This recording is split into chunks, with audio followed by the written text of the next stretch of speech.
Voici la quatrième étape justement pour pouvoir correctement prendre un trade, donc c'est-à-dire optimiser ses trades, avoir une bonne stratégie lorsqu'on va prendre les trades. Donc on imagine que vous êtes quelqu'un qui travaille souvent, vous voulez pas en fait être sur les graphiques tout le temps, surveiller vos trades, etc. Donc il existe bel et bien une stratégie qui vous permettra de le faire. C'est vraiment très simple, je vous explique. Donc en fait, on imagine qu'on a une alerte ici, donc buy XAUUSD avec le prix d'entrée, TP, SL, etc. Donc vous savez un peu comment faire. Il vous suffira juste en fait d'aller dans les cotations, on fait trade, d'accord? Et on imagine que là, notre capital est de à peu près 1000 euros. Donc on sait pertinemment que lorsqu'on a un capital de 1000 euros, en termes de lot, on doit mettre un lot de 0,10 à peu près ou 0,09 par trade, par investissement si vous voulez. Donc le lot total, on va choisir au 0,09. Vous avez 3 TP. Donc qui dit 3 TP dit 3 trades avec TP1, TP2 et TP3. Vous avez la possibilité aussi de pouvoir investir un peu plus donc sur le TP1, investir un peu moins sur le TP2 et investir beaucoup moins sur le TP3 pour respecter un peu vos risques, d'accord, et la probabilité. Donc de base, le lot, si on prend un trade, ça aurait été un lot de 0,09. Or on a 3, donc il faut diviser par 3 logiquement. Mais comme on a dit qu'on peut mettre un peu plus sur chaque trade, je vous montre comment faire, quelle est la stratégie. Donc regardez bien.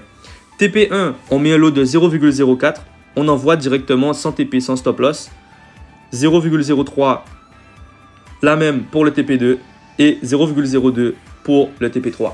Il vous suffira juste en fait de mettre vos SL et vos take profit. Si vous regardez bien, 0,04 plus 0,03 plus 0,02, ça fait 0,09.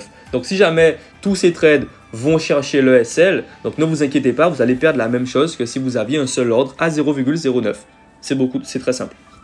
Donc la stratégie c'est quoi? Vous devez juste en fait copier, donc 1715.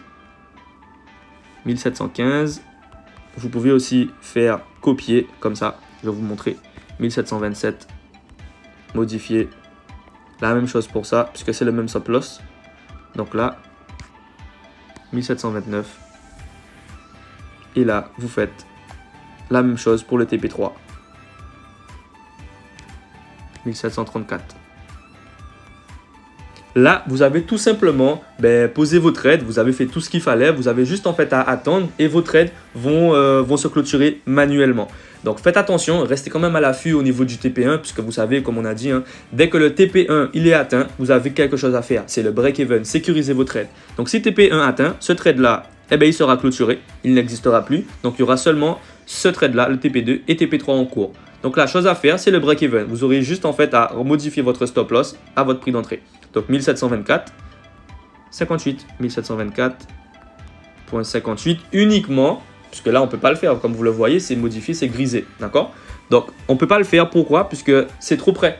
Donc une fois que le TP1 est atteint, n'oubliez pas de break-even, c'est super important.